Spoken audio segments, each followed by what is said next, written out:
Pamatujte si jedno důležité pravidlo. Chodec musí v každém případě dát tramvaji přednost. Dokonce i na přechodu pro chodce. Proč to tak je?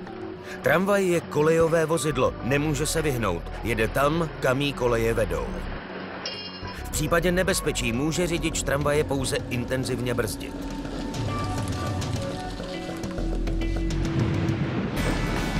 Zkusili jsme porovnat brzdnou dráhu auta a tramvaje ze 40-kilometrové rychlosti. Tramvaj váží přes 16 tun a její brzdná dráha je o poznání delší než brzdná dráha auta.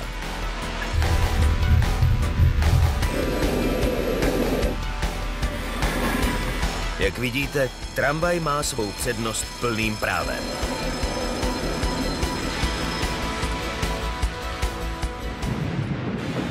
Tam, kde řidič auta ještě stačí zastavit, tramvaj nepozorného chodce doslova smete.